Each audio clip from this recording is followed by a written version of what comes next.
Salut les Tokuvar et bienvenue dans l'épiview de l'épisode 10 de Ryusoulger, un contre invincible. Bon alors c'est un épisode relativement banal, un filler qui n'apporte pas vraiment grand chose à l'histoire, voire même pas du tout.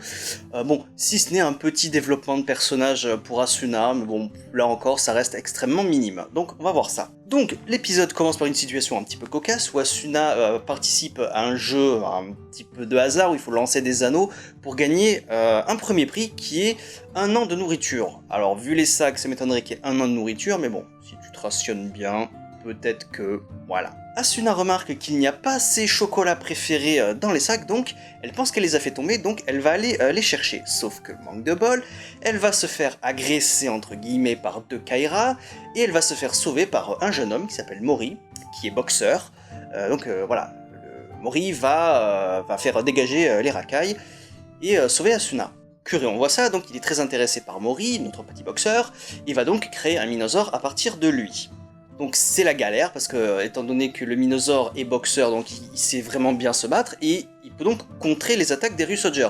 Ce qu'il fait, il va même les renvoyer, il les contre et il les renvoie.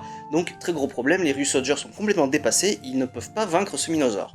De retour à la maison, Asuna essaye de dire aux autres qu'elle connaît le garçon boxeur qui a donné naissance au Minosaure, sauf que personne l'écoute. Donc à la fin de l'épisode, on aura la raison du pourquoi, du comment, mais bon, je vais vous le dire maintenant comme ça c'est fait.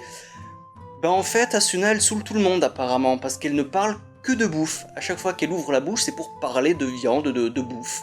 Donc c'est pour ça que quand elle essaye de dire quelque chose, bah, les autres ils disent non, limite ta gueule, on sait que tu vas nous parler de bouffe, la situation est urgente, donc tais-toi. Bon, c'est quoi le message là les mecs, faites fermer leur gueule à vos meufs, c'est ça? Pas génial comme message, hein. Bon, voilà, donc si ta meuf te saoule, mon gars, fais-lui fermer sa gueule. Pour l'instant, le message que je vois, c'est celui-là. Donc c'est pas super sympa. Donc bien évidemment, Asuna est vexée, donc elle boude, et elle va partir à la recherche de Mori. Et quand elle le retrouve, elle voit qu'il fixe intensément un autre jeune homme qui est en train de dessiner, mais qui a un bandage à la main. Donc on va faire l'aparté story time maintenant. Donc en fait, ce qui s'est passé, c'est qu'un jour, Mori et son pote étaient impliqués dans une bagarre, sauf que Mori ne devait pas frapper la racaille, parce qu'il devait participer à un tournoi apparemment. C'est extrêmement vague cette partie-là de l'histoire, et bon apparemment, Mori ne devait pas le faire, donc c'est son pote dessinateur qui a voulu le frapper. Sauf que manque de bol, il est tombé et il s'est fracassé la main. Donc on peut dire que à cause de Mori, son rêve est brisé. Voilà, c'est même littéralement ce qu'ils disent. Voilà, donc Mori s'en veut à mort, littéralement, d'avoir brisé le rêve de son ami. Parce que, c'est encore une fois pas forcément dit très explicitement, mais on sent que ça ne le dérangerait pas de mourir pour expier sa faute en fait. Il se sent tellement coupable que, je sais pas, limite, il voudrait se suicider peut-être pour se faire pardonner. Ça faisait longtemps qu'on n'avait plus parlé de mort dans Ryusoulger, hein, c'est bizarre, hein, vraiment. Enfin bon voilà, il s'en veut vraiment littéralement à mort, quoi. S'il pouvait mourir et donner sa vie pour se faire pardonner, il le ferait sans hésiter. Donc à partir de là, on va suivre deux chemins parallèles. Donc, le premier, c'est les Ryusoulger qui vont s'occuper comme ils peuvent du Minosaure, hein, essayer de trouver la parade contre son contre, justement, contrer, envoyer. Donc ça dure un petit moment, et en parallèle à ça, on a toujours Mori et Asuna qui essayent de discuter, qui essayent de raisonner Mori, non je suis sûr que tu peux faire quelque chose pour ton ami, tout ça, jusqu'à ce que effectivement son ami apparaisse de nulle part, très bizarre, et lui dise non en fait ne t'en fais pas, je t'ai pardonné, tout va bien, viens là mon pote. Sauf qu'en réalité pas du tout, parce que c'est Weisel déguisé encore une fois, hein, je pense que maintenant, quand on voit des personnages apparaître de nulle part, je pense que le statu quo, ça va être Weisel déguisé. Très certainement.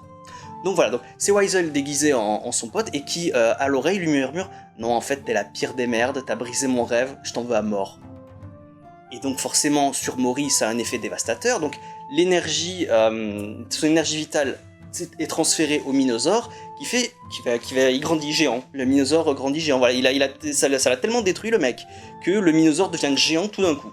Asuna ne supporte pas la situation, hein, bien entendu, donc elle se met en colère et elle va faire passer un très mauvais quart d'heure à Wiseul, bon, qui s'enfuit hein, encore comme un lâche, hein, évidemment, hein, faut qu'il dure encore quelques épisodes. Donc il faut s'occuper du Minosaure géant, et vu que c'est un épisode sur Asuna, on a enfin la dernière formation de Kishiryu Ankirose. Bon, très féminin, hein, Kishiryu Ankirose, bon, ouais, c'est normal, c'est Ranger Rose, hein, une fille, voilà, c'est bon, voilà. Ça, mais il est très bien quand même. Donc on découvre qu'en fait le Minosaure absorbe de la main droite pour renvoyer de la main gauche, donc on obstrue sa main droite pour qu'elle ne puisse plus absorber, et fatalement, du coup, là il est vraiment désarmé puisqu'il ne peut plus contrer d'attaque, donc en un seul coup de massue, il est éliminé. Tout est bien qui finit bien pour Asuna et Mori, hein, il va faire ce qu'il peut pour aider son ami, qui apparemment va rester vraiment handicapé pas mal de temps, donc on sait pas. Mais bon, voilà, au moins tout est bien qui finit bien. À la fin de l'épisode, on voit Kuréon et Wiseul qui sont devant quelque chose de géant. Qu'est-ce que ça va être?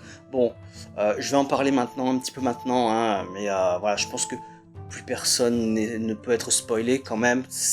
On l'a joué, on l'a vu, la news a fait le tour, c'est bon, on sait que c'est Dime Volcano, le prochain Kishiryu, hein, même dans les catalogues de jouets on l'appelait Kishi Kyoryu, et des Kyoryu Soul.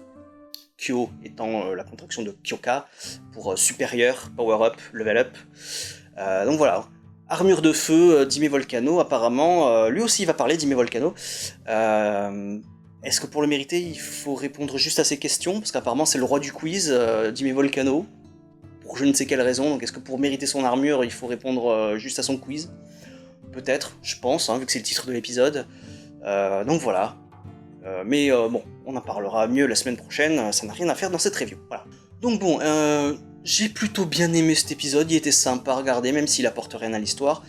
Est-ce qu'on avait bien besoin de ça pour concrétiser que Asuna est la plus forte de l'équipe?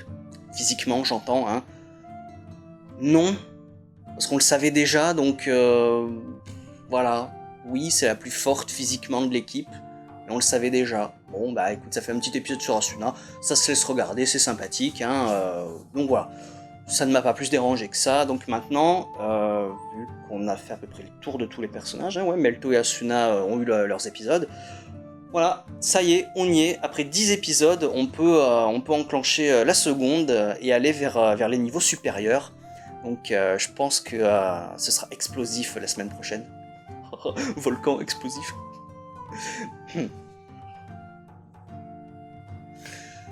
Ne pas mettre ça au montage, s'il te plaît. Ne mets pas ça au montage.